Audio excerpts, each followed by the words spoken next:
ఓం శాంతి.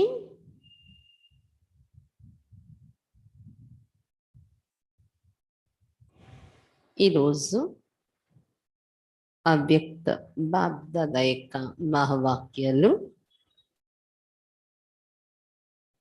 19/6/1970 1970 की मुरली त्रिमूर्ति लाइट्स का साक्षात्कार. त्रिमूर्ति लाइट्स का साक्षात्कारము. ब्राह्मणों को त्रिमूर्ति शिववंशी कहते हो ना.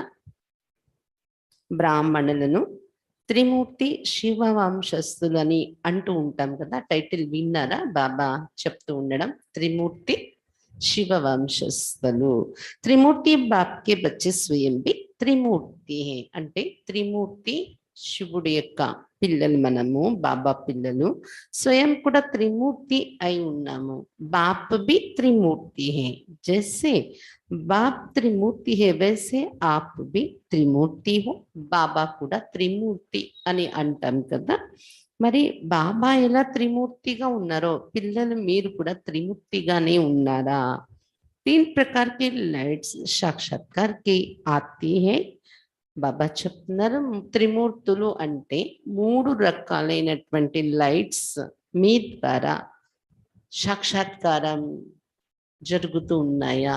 3 రకాలైన లైట్స్ కనిపిస్తున్నాయా మీ ద్వారా అడుగుతున్నారు బాబా. वो मालूम है कौन सी है? ఆ 3 రకాలైన లైట్లు ఏంటో తెలుసా? जो ब्राह्मणों के 3 प्रकार के लाइट्स साक्षात्कार होते रहते हैं. బ్రాహ్మణుల యొక్క 3 రకాలైన లైట్స్ త్రిమూర్తి కదా మీరు, కాబట్టి 3 రకాలైన లైట్స్ బ్రాహ్మణుల ద్వారా సాక్షాత్కారం అవుతూ ఉండే ఆ లైట్స్ ఏంటి మీకు తెలుసా అడుగుతున్నారు బాబా. आप लोगों से लाइट का साक्षात्कार होता मालूम पड़ता है. మీ ద్వారా లైట్ యొక్క సాక్షాత్కారం అవుతుంది అని మీకు తెలుస్తుందా? त्रिमूर्ति वंशी त्रिमूर्ति बच्चों की 3 प्रकार की लाइट्स का साक्षात्कार होता है. त्रिमूर्ति వంశస్థులైన త్రిమూర్తి పిల్లల మీ నుండి 3 రకాలైన లైట్స్ సాక్షాత్కారం అవుతుంది. वो कौन सी लाइट्स है? ఆ లైట్స్ ఏంటి? त्रिमूर्ति लाइट्स. एक तो लाइट का साक्षात्कार होता है नयनों से. कहते हैं ना कि नयनों की ज्योति ఒకటి నయనాల ద్వారా ప్రకాశం లైట్ సాక్షాత్కారం అవుతుంది. త్రిమూర్తి లైట్స్ లో ఒకటి అంటారు కదా, నయనాలలో జ్యోతి చుక్క అంటారు కదా, నయనాల జ్యోతి. అది అలా నయనాలలో ఒక లైట్ అనేది సాక్షాత్కారం అవ్వడం. नयन ऐसे दिखाई पड़ेंगे जैसे नयनों में 2 बड़े बल्ब जल रहे हैं. మన నయనాలు ఎలా కనిపించాలి? ఈ 2 నయనాలలో ఒక 2 బల్బులు వెలుగుతున్నాయా అన్నట్టు నయనాలలో ప్రకాశం కనిపించాలి మీ నయనాలలో అని చెప్తున్నారు బాబా. दूसरी होती है मस्तक की लाइट. రెండోది మీ మస్తకంలో ఒక ప్రకాశం కనిపించాలి. तीसरी होती है माथे पर लाइट का क्राउन. మూడోది తల వెనకాతల ప్రకాశం. మీ ఓరా అంత పవర్ఫుల్ గా అనుభవం అవ్వాలి ఎవరికైనా. ప్రకాశం ఇలాగే తిరుగుతూ కనిపించదు, కానీ మన ఫేస్ నుండి మన శిరస్సు వెనుక నుండి ఒక ఓరా ఒక పవర్ అనేది ఉందా అన్నట్టు అలా ఒక ఎక్స్పీరియన్స్ ఎవరికైనా అది సాక్షాత్కారం అయితే అవ్వచ్చు. సాక్షాత్కారం దివ్య దృష్టితో కానీ మన ద్వారా కనిపిస్తే అలా కనిపించచ్చు. దివ్య దృష్టి ద్వారా కనిపించే లెవెల్ మనలో వచ్చిందంటే ఎవరికైనా మన దగ్గర మన దగ్గర ఓరా కూడా అంతే పవర్ఫుల్ గా ఉంటది ఈ తల వెనుక కూడా కదా. ఒకటి నయనాల నుండి, ఇంకొకటి మస్తకం నుండి, ఇంకొకటి తల వెనకాతల ఒక క్రౌన్ ప్రకాశ కిరీటం తల పైన. अभी ये कोशिश करना है जो तीनों ही लाइट्स का साक्षात्कार हो. మీ నుండి ఈ 3 రకాలైన లైట్స్ ఎవరికైనా సాక్షాత్కారం జరగాలి నా ద్వారా అని ఇది ప్రయత్నించండి ఇప్పుడు పురుషార్థంలోని అని చెప్తున్నారు బాబా. కోయి భీ సామ్నే ఆయే తో ఉनको ये नयन బల్బ్ దిక్కాయి పడే జ్యోతి హీ జ్యోతి దిక్కాయి దే. ఎవరు మీ ఎదురుగా వచ్చినా మీ నయనాలు నయనాలు కాదు బల్బులు వెలుగుతున్నాయా అన్నట్టు జ్యోతి జ్యోతి కనిపించాలి మీ నయనాలలో. जैसे अंधियारे में सच्चे हीरे चमकते हैं ना, जैसे सच लेट होते हैं बहुत फोर्स से और अच्छी रीति फैलाते, इस रीति से మస్తక్ కి లైట్ కా సాక్షాత్కార్ హోగా. ఎలాగైతే చీకటిలో సత్యమైన వజ్రం మెరుస్తుంది కదా, అలాగా సచ్ లైట్ ఎలాగైతే చాలా ఫోర్స్ గా వేస్తే బాగా అది స్ప్రెడ్ అవుతుంది కదా లైట్. సచ్ లైట్ నుండి చీకట్లో వజ్రం మెరుస్తుంది. సచ్ లైట్ వేస్తే ఇలా స్ప్రెడ్ అవుతుంది వెలుగు. అదే విధంగా మీ మస్తకంలో లైట్ యొక్క సాక్షాత్కారం ఇతరులకి కలుగుతుంది. త్రిమూర్తి పిల్లలుగా తయారైపోతే అలా ఉండాలి అని చెప్తున్నారు బాబా. और माथे पर जो लाइट का क्राउन है वो तो समझते हो. తల వెనుక ప్రకాశం యొక్క కిరీటం అంటే అది మీకు తెలిసిందే కదా. దేవతల వెనుక యోగిలు వెనుక చూపిస్తూ ఉంటారు. ऐसे त्रिमूर्ति लाइट का साक्षात्कार एक एक से होना है. మీరు బాబా పిల్లలు ఒక్కొక్కరి నుండి కూడా ఇలాంటి త్రిమూర్తి లైట్ యొక్క సాక్షాత్కారం జరగాలి. తబ్ కహేంగే ఏ తో జైసే ఫరిస్తా హై. మీ నుండి అటువంటి లైట్ సాక్షాత్కారం అయితే చూసే వాళ్ళకు ఒక ఫీలింగ్ వస్తుంది, వీళ్ళొక ఫరిస్తా, వీళ్ళొక ఏంజిల్ అయి ఉన్నారు. साकार में नयन मस्तक और माथे के क्रोन के साक्षात्कार स्पष्ट होंगे. సాకారంగా వాళ్ళ సాకార రూపాన్ని చూస్తూ వాళ్ళ నయనాలు వాళ్ళ మస్తకము మరి వారి తల పైన కిరీటం యొక్క సాక్షాత్కారం స్పష్టంగా అవుతుంది అని చెప్తున్నారు బాబా. త్రిమూర్తి స్థితి తయారైన వాళ్ళు బాబా సమానంగా త్రిమూర్తి లైట్స్ అలా మీలో కనిపించేలాగా తయారవ్వాలి అని చెప్తున్నారు బాబా. నైనోన్ తరఫ్ దేక్తే దేక్తే లైట్ దేకింగ్. వాళ్ళ నయనాలు ఎలా ఉంటాయి, వాళ్ళ నయనాల వైపు ఎవరైనా చూస్తూ ఉంటే ఒక లైట్ కనిపిస్తుంది వారి నయనాల్లో. తుమ్హారీ లైట్ को देख दूसरे भी जैसे लाइट हो जाएंगे. మీ నయనాల్లో లైట్ చూసి వేరే వాళ్ళు కూడా లైట్ గా ఒక జ్యోతి స్వరూపంగా అనుభవం చేసుకుంటారు వాళ్ళని వాళ్ళు.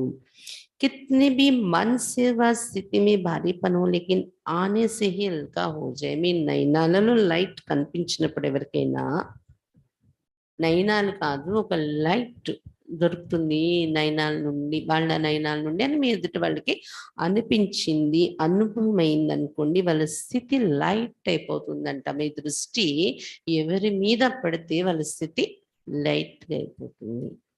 ఎంత మనసు ద్వారా కానీ మానసిక స్థితి ఆంతరిక స్థితి బరువుగా ఉన్నా భారీగా ఉన్నా కానీ మీ ఎదురుగా రాగానే తేలికైపోవాలి అని చెప్తున్నారు బాబా. ऐसी स्टेज अब पकड़नी है. అలాంటి స్థితి మీలో ఇప్పుడు రావాలి అని చెప్తున్నారు బాబా. क्योंकि आप लोगों को देखकर और सभी भी अपनी स्थिति ऐसी करेंगे, अभी से ही अपना गायन सुनेंगे. ఎందుకంటే మిమ్మల్ని చూసి ఇతరులందరూ కూడా వాళ్ళ స్థితి ఇలా తయారు చేసుకుంటారు. ఇప్పటి నుండి మీ గాయనం వింటారు మీరు ఈ స్థితి మీలో వచ్చేస్తే. द्वापर का गायन कोई बड़ी बात नहीं, लेकिन ऐसे साक्षात्कार मूर्त और साक्षात मूर्त बनने से अभी का गायन अपना सुनेंगे. ద్వాపర యుగం నుండి మన మూర్తులు పెట్టి గాయనం చేశారు, అది గొప్ప విషయం కాదు. కానీ ఇప్పుడు మనం జీవించి ఉండగా మన రూపం యొక్క గాయనం జరగాలి. అలాంటి సాక్షాత్కార మూర్తులు సాక్షాత్ బాబా సమానమైన మూర్తులుగా తయారైపోవడం వలన మీ గాయనం మీరు ఈ సమయంలో వింటారు అని చెప్తున్నారు బాబా. आपके आगे आने से लाइट ही लाइट देखने में आए, ऐसे होना है. మీ ఎదురుగా ఎవరైనా వస్తే లైటే లైట్ మీ ద్వారా కనిపించాలి. అలా ఇప్పుడు జరిగేది ఉంది అని చెప్తున్నారు బాబా. मधुबन ही लाइट का घर हो जाएगा। ये दीवे आदि देखते भी जैसे कि नहीं देखेंगे, మధుబనే ఒక ప్రకాశమయమైన ఇల్లా అన్నట్టు ఒక్కొక్క వ్యక్తులు ఇక్కడ ఉండేవారు. లైట్ కనిపిస్తుందంటే అలాంటి ఎంతో మంది నివసించే మధుబన్ ఎలా ఉంటది, ఒక లైట్ యొక్క హౌస్ గా తయారైపోతుంది. దీపాలు వెలుగుతున్న దీపాలు కనిపించు అంట, మీలో ఉన్న లైటే डोमिनेट చేసేలాగా అలా కనిపిస్తుంది, అలాంటి రోజు వస్తుంది అన్నారు బాబా. जैसे वतन में लाइट ही लाइट देखने में आती है, वैसे ही स्थूल वतन लाइट का हौस हो जाएगा. ఎలాగైతే సూక్ష్మలోకంలోకి వెళ్తే సూక్ష్మలోకాన్ని వర్ణిస్తాం కదా, లైటే లైట్, తెల్లని ప్రకాశమే ప్రకాశం ఉంది. గుల్జార్ దాది వర్ణించేవారు, ఆమె ఎక్కువ ట్రాన్స్ లో వెళ్ళేవాళ్ళు కదా. సూక్ష్మ వర్తనం కోసం మనం వివరాలు అడిగితే అక్కడ ఏం అనుభవం చేస్తారు అని దాది చెప్పేవారు. 1000 పౌర్ణమి, ఒక్క పౌర్ణమి చంద్రుడు ఉంటే ఎంత హాయి అనిపిస్తుంది, ఆ వెలుగు ఎంత వెన్నెలు ఉంటది. అలాంటిది 1000 పౌర్ణమి చంద్రులు వెలుగుతున్నంత శీతలమైన హాయినిచ్చి వెన్నెల లాంటి అలాంటి స్థితి ఉంటుంది సూక్ష్మలోకంలో, అలాంటి వెలుగు ఉంటుంది అని. కాబట్టి ఎలాగైతే వర్తనంలో వెళ్తే లైటే లైట్, శీతలమైన పౌర్ణమి చంద్రులు వెన్నెల అనే అనుభవం అవుతుందో, అలా మధుబన్ స్థూల వర్తనంలో మధుబన్ కూడా అలాంటి లైటే లైట్ కనిపించే అలాంటి హోస్ గా తయారైపోతుంది. మధుబన్ తర్వాత సెంటర్స్ కదా. మనం ఎంత మన స్థితి గొప్పగా తయారు చేసుకుంటూ ఉంటాము, మన నడవడిక, మన ఆలోచన విధానం, మన స్థితి, మనం ఉన్న స్థానంలో కూడా బాబా చెప్తారు మధుబన్ అంటే మధురత.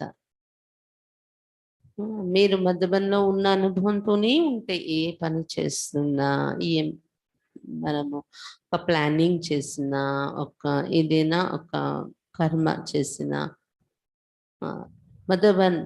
మధుబన్ గుర్తు తెచ్చుకుంటూ మధుబన్ లానే మనం అంతా ఉంటే సిస్టమేటిక్ గా మనం ఎక్కడుంటే అక్కడే మధుబన్. బాబా ఒక మురళిలో చెప్పారు, మీరు మధుబన్లో ప్రతిసారి వచ్చి ఉండిపోవాలంటే అవ్వదు కదా.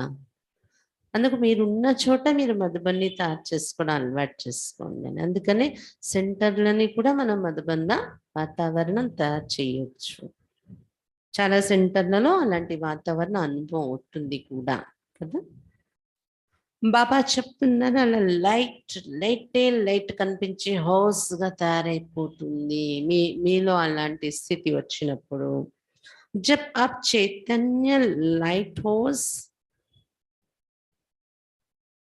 हो जाएंगे तो फिर ये मधुबन भी लाइट हाउस हो जाएगा. మీరు ఒక్కొక్కరు చైతన్యంగా ఒక లైట్ హౌస్ లాగా వెలిగి లైట్ అయిపోయారనుకోండి, మీ నయనాల నుండి మీ మస్తకం నుండి ఒక సర్చ్ లైట్ వెళ్తున్నట్టు మనుషులకి, అలా మీరు అలాంటి లైట్ హౌస్ గా అయిపోతే మధుబన్ కూడా లైట్ హౌస్ అయిపోతుంది.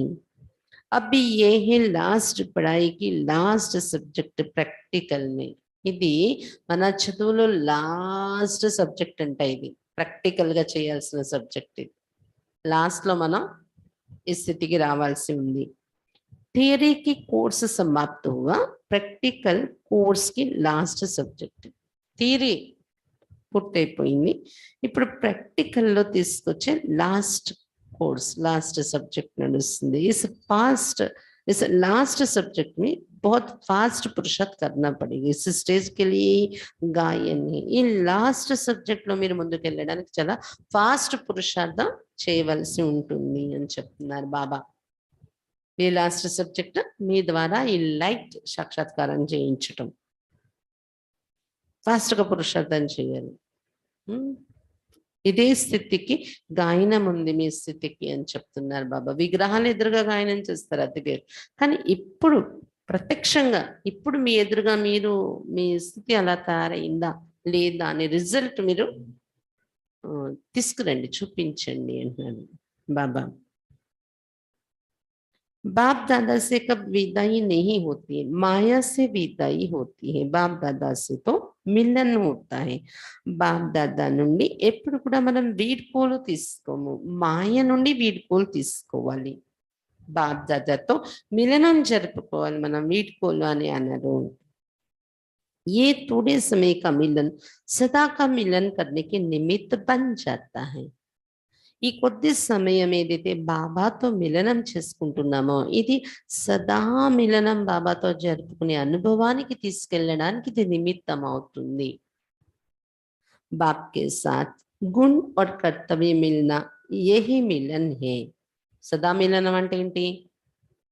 మధుబన్లో వెళ్ళినప్పుడే కాకుండా సదా బాబా మిలనంలో ఉండడం అంటే బాబాతో మన గుణాలు మన కర్తవ్యము, బాబా గుణాలు బాబా కర్తవ్యంతో మ్యాచ్ చేసుకోవడం, మ్యాచ్ అవ్వడం, ఇదే మిలనం.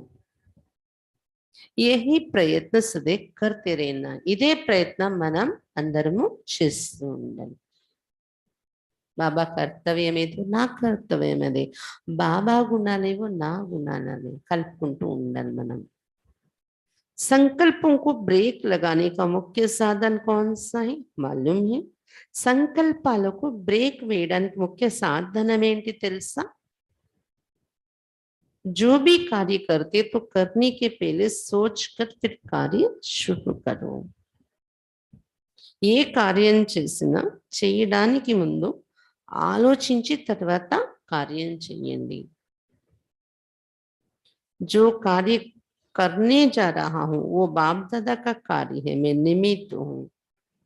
ఏదైతే కార్యం చేయబోతున్నాను ఇది బాప్ దాదా ఇచ్చిన కార్యం, బాప్ దాదా యొక్క కార్యం, నేను కేవలం నిమిత్త మాత్రుడను అని బాబాను గుర్తు తెచ్చుకొని బాప్ దాదా యొక్క కార్యం అనుకుంటూ మనం చెయ్యాలి. ఈ కార్యం చేసిన जब कार्य समाप्त करते हो तो जैसे यज्ञ रचा जाता है तो समाप्ति समय आहुति दी जाती. इस रीति जो कर्तव्य किया और जो परिणाम निकला वो बाप को समर्पण स्वाहा कर दिया, फिर कोई संकल्प नहीं. బాబా చెప్తున్నారు కార్యం సమాప్తి అయ్యాక ఏం చెయ్యాలి? కార్యానికి ముందు ఏం గుర్తు తెచ్చుకోవాలి? బాప్దాదా కార్యం ఇది, బాప్దాదా చేయించుకుంటారు నా ద్వారా, బాప్దాదా చేయిస్తున్నారు. చేసేటప్పుడు చేసే ముందు కూడా అమ్మో నేను చేయగలనా అని మనం, బాప్దాదా చేయిస్తారు.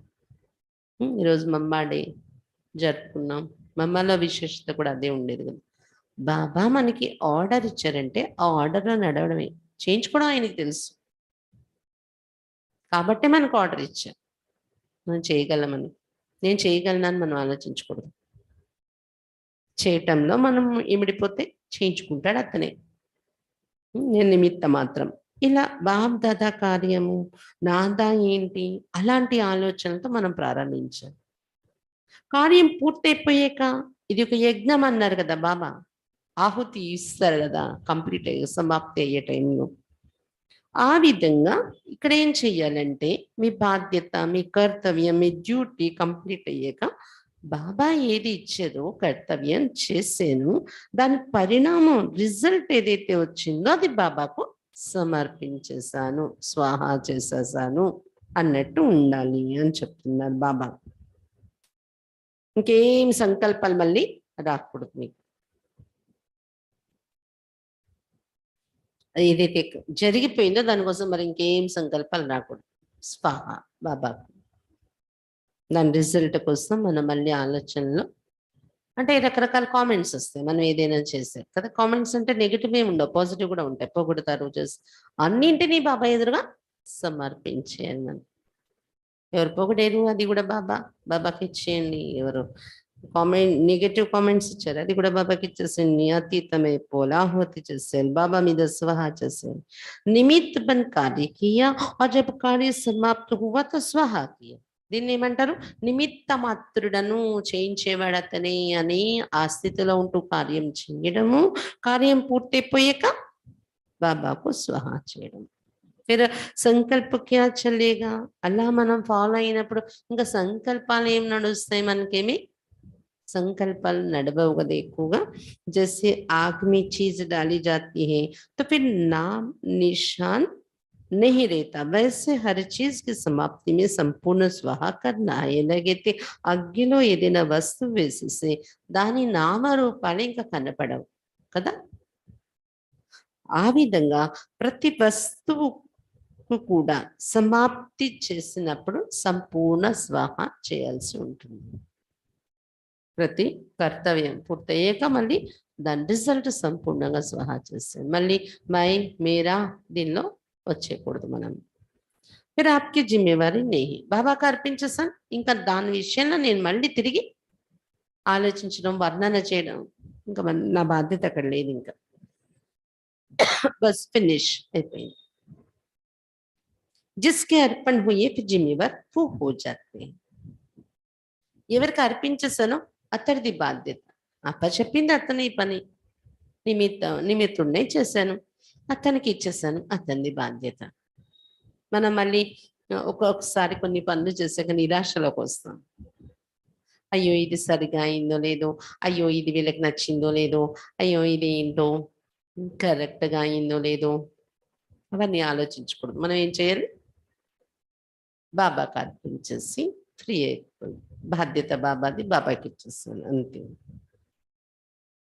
సంకల్ప కాహేకా బాబాకి ఇచ్చేసాక ఇంకా మీ సంకల్పాలు ఎందుకు, సరిగా అయిందో లేదో ఏమైందో. जिसके अर्पण हुए फिर जिम्मेवार वो हो जाते, फिर संकल्प काहे का. जैसे घर में कोई बड़ा होता है तो जो भी काम किया जाता है तो बड़े को सुनना कर खाली हो जाएंगे, वैसे जो कार्य किया समाचार दिया बस. బాబా చెప్తున్నారు ఎలాగైతే ఇంటిలో పెద్దవాళ్ళు యజమాని ఉన్నప్పుడు మనం ఏది పని చేసామో పెద్దవాళ్ళకి వినిపించేసి ఖాళీ అయిపోతాం, ఫ్రీ అయిపోతాం మైండ్ నుండి కదా. అలాగే మనం ఏది కార్యం చేసాం బాబాకు సమాచారం ఇచ్చేసి బస్ ఫ్రీ అయిపోండి మైండ్ ద్వారా. పట్టుకొని కూర్చోకండి దాన్ని. అవ్యక్త రూపం సామ్నే రఖ్ ఏ కర్కే దేఖో. అవ్యక్త రూపంలో బాబాని ఎదురుగా పెట్టుకొని ఇలా చేసి చూడండి మీరు. जितना जो सहयोगी बनता है उनको एक्स्ट्रा सहयोग देना पड़ता है. ఎవరెంత సహయోగిగా తయారవుతూ ఉంటారో వాళ్ళకంతా సహయోగం ఇవ్వాల్సి వస్తుంది అని చెప్తున్నారు బాబా. जैसे अपनी आत्मा की उन्नति के लिए सोचते इस रीति शुद्ध भावना, शुभ चिंतक और शुभ चिंतन के रूप में एक्स्ट्रा मदद दोनों रूप से किसी भी आत्मा को विशेष सहयोग दे सकती हो. ఏ విధంగా మీ ఆత్మ ఉన్నతి కోసం మీరు ఆలోచిస్తూ ఉంటారో నేను ఉన్నతిలో వెళ్ళాలి అని, అలాగని శుద్ధ భావన, శుభ చింతకులు, శుభ చింతన రూపంలో ఎక్స్ట్రా సహయోగము ఏ ఆత్మకైనా విశేషంగా మీరు ఇవ్వడము చేస్తూ ఉండాలి. మీకోసం మీకు ఇలా ఉన్నతి కోసం మన కోసం మనం ఇలా ఆలోచించుకుంటాము, ఇతర ఆత్మల పట్ల కూడా వాళ్ళ ఉన్నతి జరగాలి, వాళ్ళ మంచిగా ఉండాలి. శుద్ధ భావన, శుభ చింతకులుగా శుభ చింతన రూపంలో ఎక్స్ట్రా సహయోగం పంపిస్తూ ఉండాలి. देना चाहिए, इससे बहुत मदद मिलती है. ఇలా మనం వైబ్రేషన్స్ ద్వారా సహయోగం పంపిస్తే వాళ్ళకి అది చాలా సపోర్ట్ ఇస్తుంది, సహయోగం దొరుకుతుంది. जैसे कोई गरीब को अचानक बिगर मेहनत प्राप्ति हो जाती है उस रीति जिस भी आत्मा के प्रति एक्स्ट्रा सहयोग दिया जाता है वो आत्मा भी महसूस करते हमको विशेष मदद मिली है. ఎవరైనా పేదవాళ్ళకి అకస్మాత్తుగా మీరు ఎవరైనా పేదవాళ్ళకి అకస్మాత్తుగా ఏ శ్రమ లేకుండా ప్రాప్తి దొరికిపోతే ఎలా ఉంటుంది, అదే విధంగా ఏ ఆత్మ పట్ల మీరు ఎక్స్ట్రా సహయోగము వైబ్రేషన్స్ పంపిస్తున్నారో మీరు శుద్ధ భావన, శుభ భావన, శుభ చింతక స్థితి, శుభ చింతన చేస్తూ మీరు ఎక్స్ట్రా సహయోగం వైబ్రేషన్స్ పంపిస్తున్నారు, ఆ ఆత్మకు కూడా అక్కడ ఫీలింగ్ వస్తుంది, అనుభూతి అవుతుంది, మాకు విశేష సహయోగం దొరుకుతుంది అని. साकार रूप में भी एक्स्ट्रा कोई आत्मा को सहयोग देने का सबूत करके दिखाया ना साकाరంగా. బ్రహ్మ బాబా కూడా తానున్న చోట నుండి ఎక్కడో ఉన్నటువంటి బాబా పిల్లలకు ఎక్స్ట్రా సహయోగం ఇచ్చి యోగదానం ద్వారా అది బాబా ప్రత్యక్ష ప్రమాణం చూపించారు, ప్రాక్టికల్ గా చూశారు పిల్లలు సాకార బ్రహ్మ బాబాని. उस आत्मा को स्वयं भी अनुभव हुआ, ये सर्विस करके दिखानी है. బాబాని మనం చూడడమే కాదు అలా చేసేవారని, కానీ ఎవరి కోసం బాబా వైబ్రేషన్స్ పంపించేవారో వాళ్ళకు కూడా అది ఫీల్ అయ్యేదంట, అనుభవం అయ్యేదంట.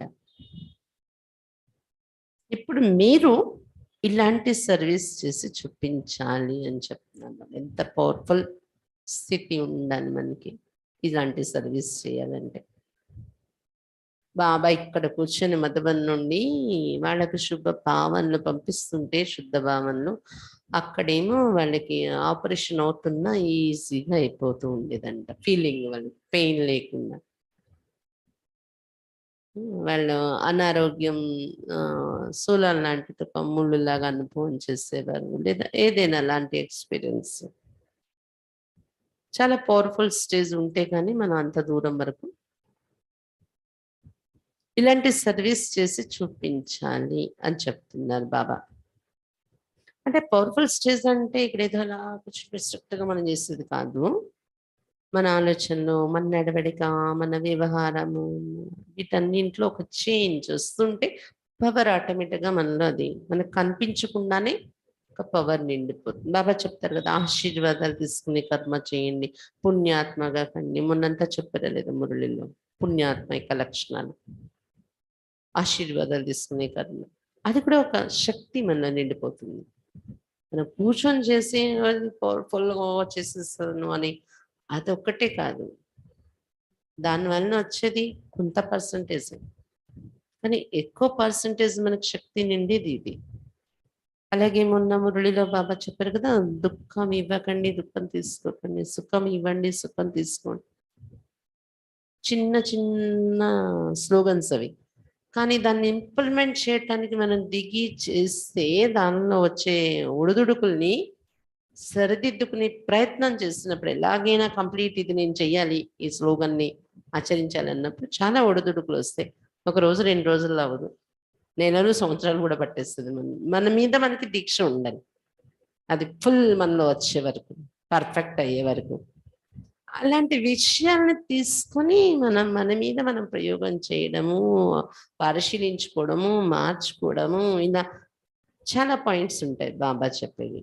మన బిహేవియర్లో, మన ఆలోచన విధానంలో, మన పర్సనాలిటీలో, అన్ని రకాలుగా మనం గమనించుకొని, బాబా చెప్పింది ఇలా చెప్పారు కానీ నేను అలా ఆలోచించలేదు, ఇలా ఉండకూడదు, ఇలా చేయాలి, అలా మనం చేసుకుని వెళ్తుంటే, మనలో మనం ఇంప్లిమెంట్ చేస్తుంటే అది ఒక శక్తిగా తయారవుతుంది. మనం కేవలం ఏదో తపస్సు చేసేసి కాళ్ళ మీద కాలేసి కూర్చొని ఉంటే గంటల కొద్దీ వచ్చేది కాదు ఇది.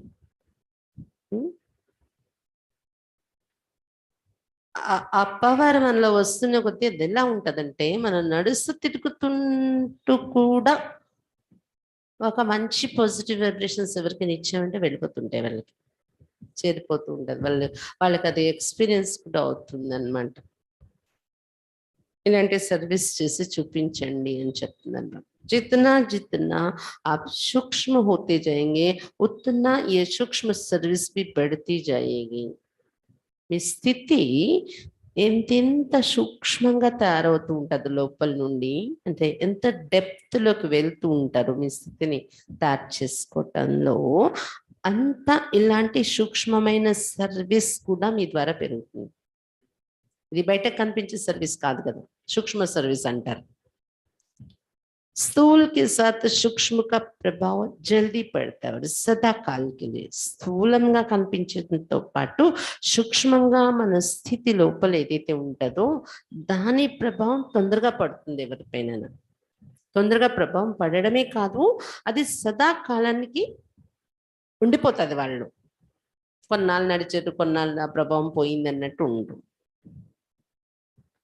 మన స్థితి సూక్ష్మంగా లోపల తయారయ్యే స్థితి యొక్క ప్రభావం ఎంత పడుతుంది అనేది బాబా అంటే, స్థూలంగా మనం జ్ఞానం ఇస్తాం కానీ సూక్ష్మంగా వైబ్రేషన్స్ కూడా మనం పంపిస్తే సదాకాలానికి స్టాండర్డ్ అయిపోతుంది ఆ స్థితి. बाप दादा भी विशेष सहयोग देते, एक्स्ट्रा मदद का अनुभव होगा, मेहनत कम प्राप्ति अधिक. అలాంటి సూక్ష్మమైన సేవ చేస్తే బాప్దాదా కూడా విశేషంగా సంయోగం ఇస్తారు కదా పిల్లలకు. ఎక్స్ట్రా సంయోగం బాబా నాకు ఇస్తున్నారని అనుభవం కూడా అవుతూ ఉంటుంది. నేను చేస్తున్న కొద్దీ బాబా నాకు ఎక్స్ట్రా సంయోగం ఇస్తున్నారని. శ్రమ తక్కువ, ప్రాప్తి ఎక్కువ అనుభవం అవుతుంది. अच्छा, बाप दादा बच्चों से जितना अविनाशी स्नेह करते उतना बच्चे अविनाशी स्नेह रखते हैं. బాప్ దాదా పిల్లల పైన ఎంత అవినాశి స్నేహం ఉంచుకుంటున్నారో అంతే పిల్లలు అవినాశి స్నేహం బాబా మీద ఉంచుకుంటున్నారా? ये अविनाशी स्नेह यही एक धागा है जो 21 जन्मों के बंधन को जोड़ता है. బాబా అవినాశి స్నేహం ఎలాగైతే ఇస్తున్నారో పిల్లలు కూడా అవినాశి స్నేహం మీలో మీరు ఉంచుకుంటున్నారా? ఎందుకంటే ఈ అవినాశి స్నేహం అనేది ఒక దారం. 21 జన్మల వరకు మనల్ని బంధించి ఉంచుతుంది. सो भी अटूट स्नेह जितना पक्का धागा होता है उतना ही ज्यादा समय चलता है. అది కూడా తెగనటువంటి స్నేహము ఉండాలి అన్నారు. ఎంత పక్కాగా ఉంటది ఈ దారం స్నేహము, అటూట్ స్నేహం ఇంకా అవినాశి స్నేహం అనే ఈ దారం ఎంత పక్కాగా ఉంటుందో అంతే ఎక్కువ సమయము సంబంధం నిలబడుతుంది. 21 జన్మల వరకు ఇంకా కూడా ఎక్కువ కూడా. यह संगम का समय 21 जन्मों को जोड़ता है. ఎందుకంటే సంగమ యుగంలో ఏది మనం చేస్తున్నామో 21 జన్మల వరకు జోడిస్తుంది అది.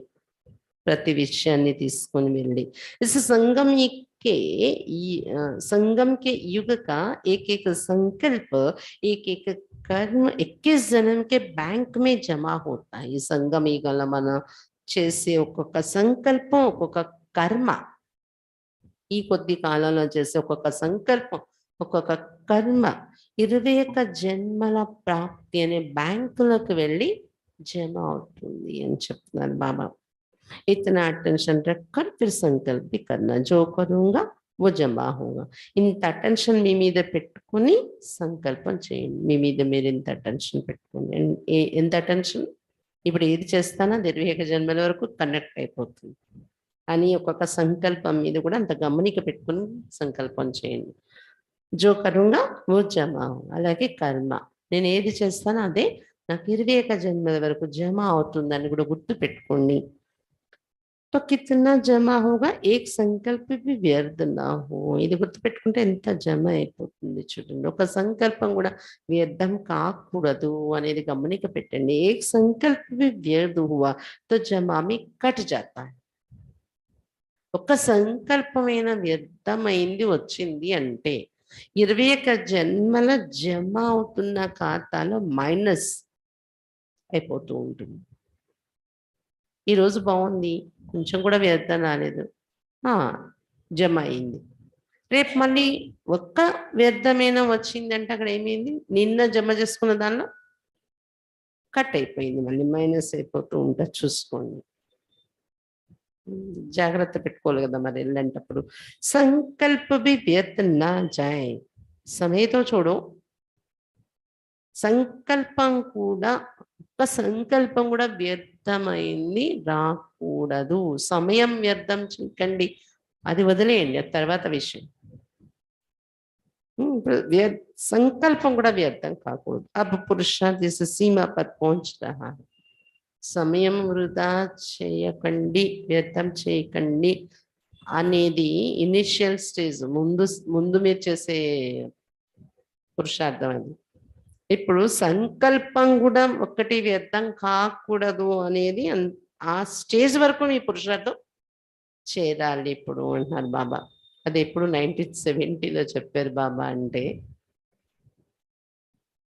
ఎంత లేట్లో ఉన్నాము, ఎంత లేజీగా ఉన్నాం మనము అనేది అనిపిస్తుంది అన్నమాట కదా. ఇక అప్పుడు అప్పట్లో మేము 70లో అంటే జ్ఞానంలో రాలేదు ఇంకా.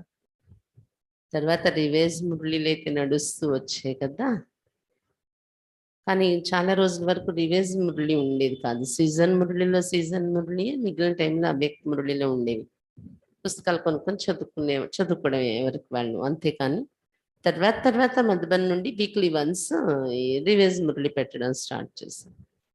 అందులో కూడా మరి కొన్నాళ్ళు మాది చిన్న చిన్న ఏజ్ అయిపోవడం వల్ల ఇప్పుడు ఒక్కొక్కటి తగులుతుందన్నమాట. అలా అలా జ్ఞానంలో ముందుకెళ్తుంటే అప్పట్లోనే ఇంత డీప్ పురుషార్థం చెప్పారు బాబా అంటే మధ్యలో ఏం చేసాం, ఎంత టైం వేస్ట్ చేసాం అనిపిస్తుంది నాకు ఈ పాయింట్ వింటుంటే. जैसे पढ़ाई दिन प्रतिदिन ऊंची होती जाती है तो ये भी ऐसे बड़े क्लास में पढ़ रहे हो ना, ఎలాగైతే చదువుకున్నప్పుడు కూడా రోజు రోజుకి హై క్లాస్కి వెళ్తున్నాం అనుకోండి, హయ్యర్ స్టడీస్కి, అలాగే ఇది కూడా చదువు కదా, పెద్ద క్లాస్లో చదువుకుంటున్నారు కదా మీరు. అందుకని ఇప్పుడు హయ్యర్ ఎడ్యుకేషన్ అంటే ఏంటి, సంకల్పంలో కూడా రోజు రోజుకి హయ్యర్ స్టడీస్కి వెళ్తూ ఉంటాం కదా, సమయం వృధా చేయకూడదు అది అయిపోయింది. ఇప్పుడు సంకల్పం కూడా వ్యర్థం రాకూడదు అనే ఆ హయ్యర్ సబ్జెక్ట్ని ఇప్పుడు పట్టుకోవాలి మీరు అన్నారు బాబా. హైయర్ స్టడీస్లోకి వచ్చారు మీరు అని చెప్తున్నారు బాబా ఈరోజు. अच्छा, मीठे मीठे सिक्के लदे बच्चों प्रति माता पिता बाप दादा का याद प्यार और गुड मॉर्निंग। रूहानी बाप की रूहानी बच्चों को नमस्ते। हम रूहानी बच्चों की रूहानी बाप दादा को याद प्यार गुड मॉर्निंग और नमस्ते बाबा, नमस्ते।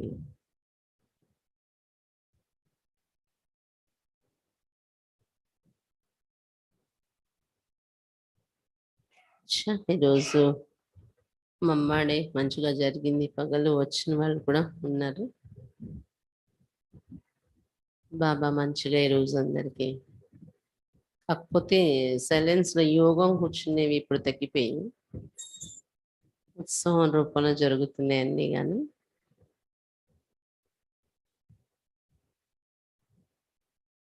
అని అందరికీ అనుభవం చేసుకోవడానికి అయితే మంచిగా రోజంతా అంటే ఒక సగం పూట అంతా కూర్చోవడం వల్ల బాగుంది, మంచిగా అయింది. మరి ఈరోజు మా అమ్మ స్మృతులు కూడా కలిగించే విధంగా ఉంది సాయంత్రం చదివే మురళి కూడా కదా. ఏం విన్నారు ఈరోజు? నయనాలలో ప్రకాశం, మస్తకంలో ప్రకాశం, తల్లి వెనుక ప్రకాశం కనిపించాలి మీ ద్వారా, సాక్షాత్కారం అవ్వాలి.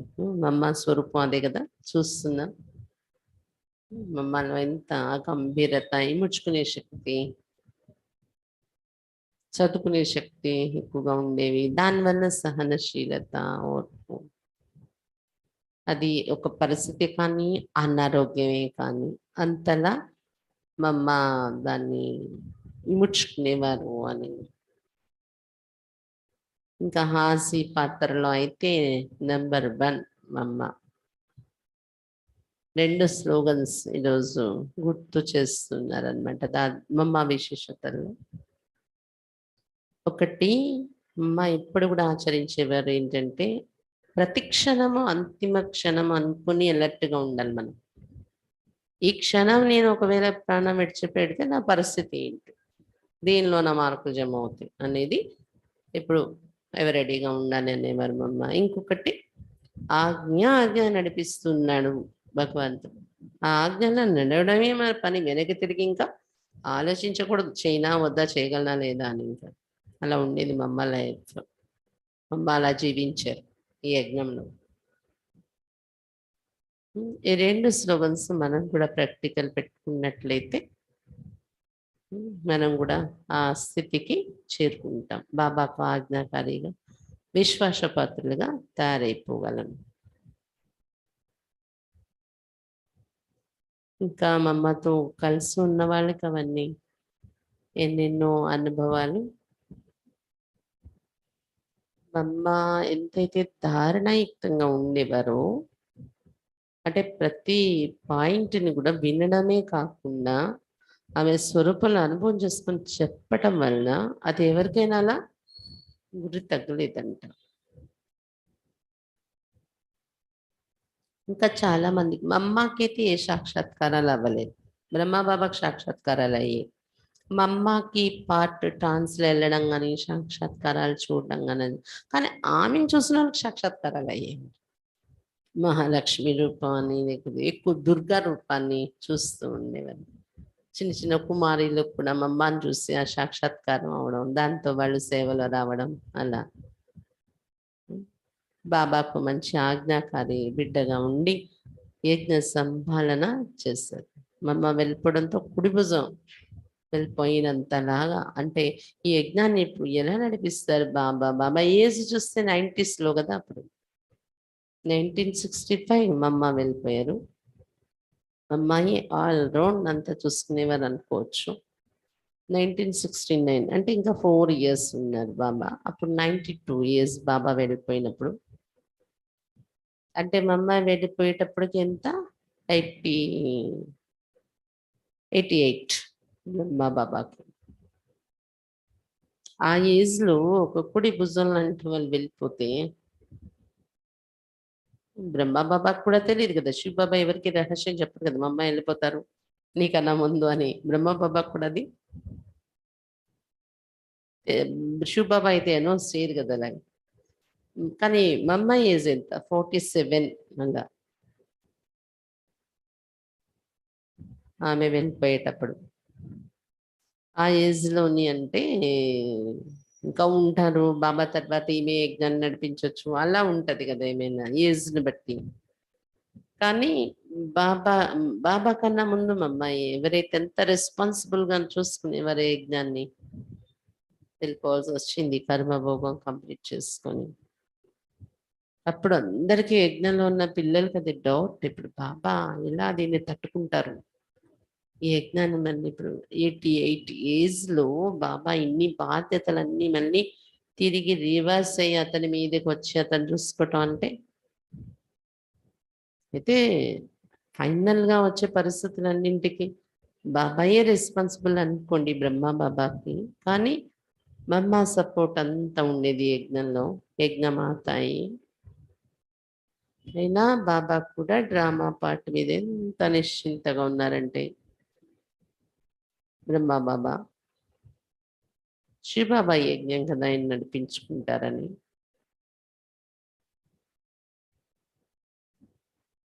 ఆ సమయంలో చాలా పిల్లలు ఆందోళన చెందారు. మా అమ్మ వెళ్ళిపోయారు, ఇప్పుడు ఎలా ఇలా ఎవరు పాలనిస్తారని. కాకపోతే దాదీలు కూడా చాలా వరకు మా అమ్మతో ఉండి నేర్చుకోవటం వలన, ప్రకాష్ మణి దాదీకి అయితే బాబా మున్ని మమ్మ అనేవారు. మమ్మ నెక్స్ట్ మమ్మగా అటువంటి బాధ్యతయుతమైన నడవడిక ప్రకాష్ మణి దాదీది ఉండడం వలన, బాబా ఉండగా బాబా వెళ్ళిపోయే కూడా అలాంటి రెస్పాన్సిబిలిటీ ప్రకాష్ మణి దాదీకి అప్పచెప్పారు. అయితే అందరికీ కర్మభోగం అనేది, ఎందుకంటే కలియుగంలో ఉన్నాం మనం, ఇది కర్మభోగం కంప్లీట్ చేసుకోవాల్సిన ఏజ్ నడుస్తుంది. నాకు కర్మభోగం రాకూడదంటే అవ్వదు. మమ్మ అలాంటి వాళ్ళు కూడా వచ్చింది. కానీ వచ్చిన దాన్ని ఎంతో ఓర్పుతో, సహనంతో, ధైర్యంతో దాన్ని ఫేస్ చేస్తూ చివరి రోజు వరకు కూడా మురళి మమ్మకున్న సమస్యను బట్టి కూర్చునే అవకాశం లేదు మమ్మకి. అయినా కూడా స్పీకర్లో మురళి వినిపిస్తూ ఉంటే అది బెడ్ మీద ఉండి వినేవారు కాదు మమ్మ, సోఫాలో వచ్చి కూర్చొని వినేవారు అంట. మురళి అంటే అంత విలువ ఇచ్చేవారు మమ్మ. రెగ్యులర్ పంక్చువల్గా ఉండాలి అనేవారు మమ్మ. రెగ్యులర్ కూడా ఉండాలి, అబ్సెంట్ పడకూడదు, టైంకి కూడా ఉండాలి. బాబా సభలో రాకముందే పెన్ను బుక్ పట్టుకుని కూర్చునేవారు మా అమ్మ దాదీలు వీళ్ళందరూ కూడా అనమాట. రెగ్యులర్ పంక్చువల్ అని రెండు ఆచరించేవారు మా అమ్మ. నెక్స్ట్ దీది ఒకరు ఆ విషయంలో. మేము 1980లో జ్ఞానంలో వచ్చాం కదా, ప్రకాష్ మణి దాది కూడా. ఆమె ఒకవేళ మురళి చదివితే మిగిలిన దాదీలు కూడా ఫ్రంట్ లైన్లో పుస్తకం పట్టుకొని కూర్చొని ప్రతి ఒక్కరూ రాయాలి, మురళి రాయాలి రాయాలి అని బాగా.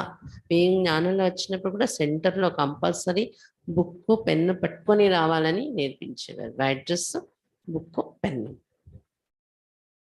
కంపల్సరీ మురళి రాయాలి అందరూ కూడా. ఎవరెవరికి రాయడం వస్తుందో అందరూ రాయండి రాయండి. మధుబన్లో కూడా మేము వెళ్తే దాదీలు దాదాలు అందరూ పుస్తకాలు పట్టుకొని అందరూ, ఇప్పుడు కూడా మధుబన్ నివాసీలు అయితే అందరూ.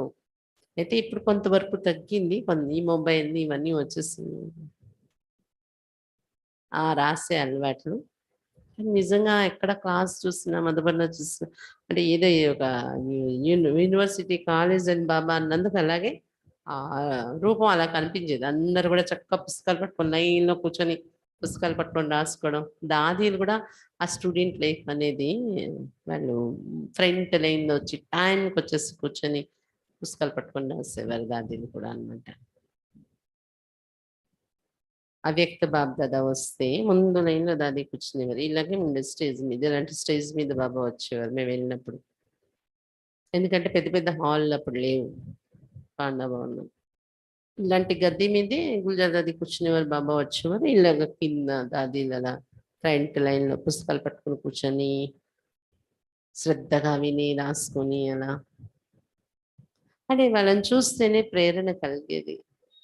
వాళ్ళే ఒక స్టూడెంట్ లైఫ్‌లో నేర్చుకునే దశలో ఉన్నప్పుడు మనం ఎంత ఇంకా నేర్చుకోవాలి, తయారవ్వాలి అని బాబా చెప్తారు కదా! లౌకికంలో స్టూడెంట్స్ అయితే కొంతవరకే. కానీ ఇక్కడ ఆఖరి క్షణం వరకు కూడా మనం స్టూడెంటే జీవించాలి. ఇవన్నీ దాదీలు లైఫ్‌లో మనం చూసాం. అయితే ఆఖరి రోజు కూడా మా అమ్మ ఫేస్‌లో అయితే చేంజ్ లేదండి. మురళి విన్నారు, బాబా చెప్పారు. మధుబన్‌లో బాబా కుటియా దగ్గర ద్రాక్ష తోట ఉండేది బాగా. అది గుత్తులు, గుత్తులు, గుత్తులు, గుత్తులు ఈ సీజన్ వచ్చేటప్పటికి తెల్ల ద్రాక్ష అన్నమాట. బాబా అమ్మమ్మకి చెప్పారంట, "ఈ ద్రాక్ష పళ్ళు వచ్చాయి కదా! మీ చేతులతో అందరికీ దృష్టిచ్చి పంచండి." జూన్ 24 అది 1965. అమ్మ కూర్చొని మురళి విన్నారు. దాని తర్వాత అందరికీ దృష్టిచ్చి టోడీ ఇచ్చారు. ఆ తర్వాత కొన్ని గంటల్లోనే 2, 3 గంటల్లోనే శరీరం విడిచిపెట్టేస్తారు. అవ్యక్తం అయిపోయారు. అంటే చూడండి ఆ టైంలో కూడా ఆమె శరీరంతో సేవ చేసుకున్నారు. ఫేస్‌లో కూడా అదే శక్తిశాలి దృష్టి అందరికి ఇచ్చి వెళ్ళారన్నమాట. ఫేస్‌లో కూడా ఏం చేంజ్ లేదు. అది బాబా చెప్తారు. మన జీవితంలో పరిస్థితులు ఉండొచ్చు, కష్టాలు ఉండొచ్చు, సమస్యలు ఉండొచ్చు, ఒడిదుడుకులు ఉండొచ్చు, లేదా శరీరంలో ఒడిదుడుకులు, అనారోగ్యం ఉండొచ్చు.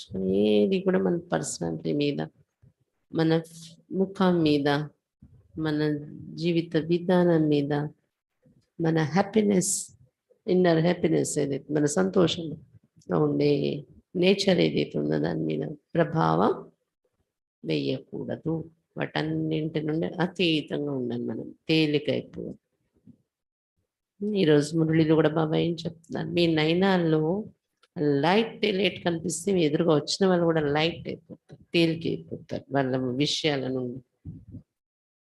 అలా త్రిమూర్తి లైట్స్ ఇప్పుడు ప్రత్యక్షం చేయండి అని చెప్తున్నారు బాబా. ఏవేవి? నయనాల నుండి, మస్తకం నుండి, మరి తెల్ల వెనుక ప్రకాశ కిరీటం. అప్పుడు మీరు బాబా సమానంగా త్రిమూర్తి అయినట్టు. మీరు ఎక్కడ ఉంటే అక్కడ అది లైట్ హౌస్‌గా మారిపోతుంది అని బాబా చెప్తున్నారు. ఇంకా ఆఖరు సేవ కూడా గుర్తు చేస్తారు కదా బాబా ఏంటి?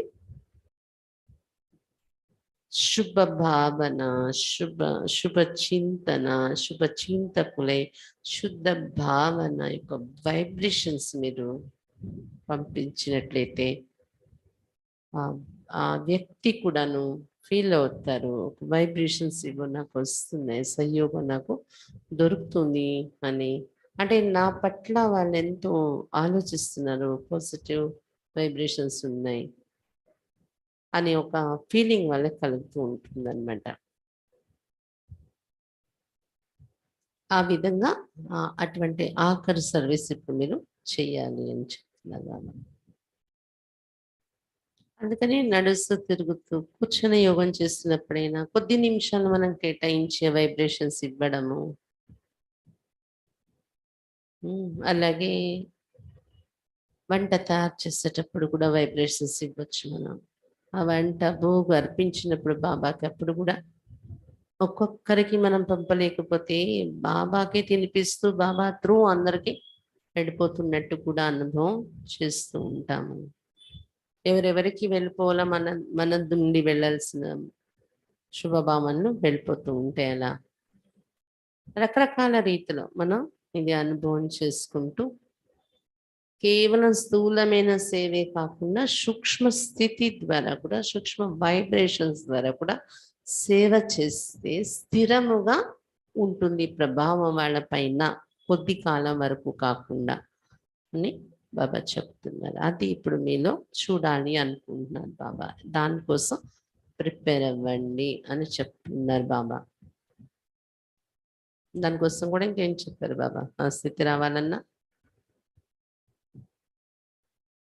ఒక సంకల్పం కూడా వ్యర్థం నడవకుండా ఇటువంటి స్టేజ్కి రావాలి. ఇప్పుడు హయ్యర్ స్టడీస్ మీది మారింది ఈ సబ్జెక్ట్, కాబట్టి ఆ డెప్త్లోకి వెళ్ళాలి అని చెప్తున్నారు బాబా. ఓం శాంతి.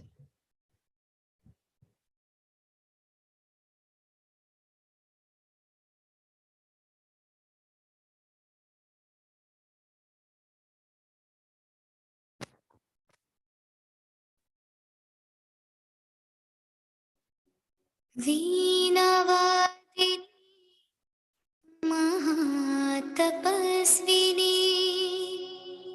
वो है शिव की शक्ति। विद्यादायिनी हंसवाहिनी, कहलाई वो सरस्वती।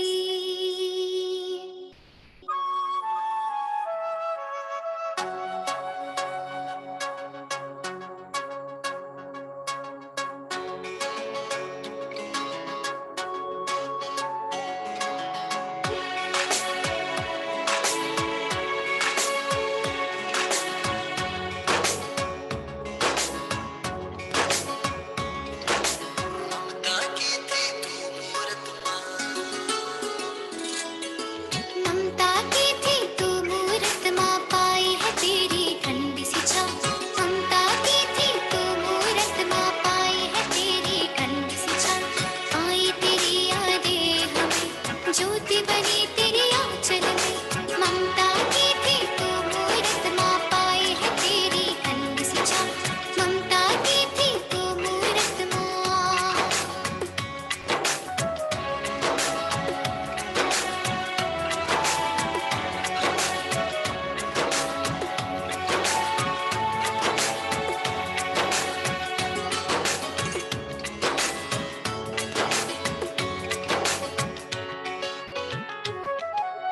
जो भी कहा बाबा ने, जो भी कहा बाबा ने, ऐसा बनाया जीवन को। तेरी रूहानी दृष्टि ने पावन बनाया जन जन को। तेरी रूहानी दृष्टि ने पावन बनाया जन जन को। हर घड़ी अंतिम है, इस मंत्र को तूने अपनाया। ममता की थी तू मूरत माँ, पाई है तेरी ठंडी सी छाँव। ममता की थी तू मूरत माँ।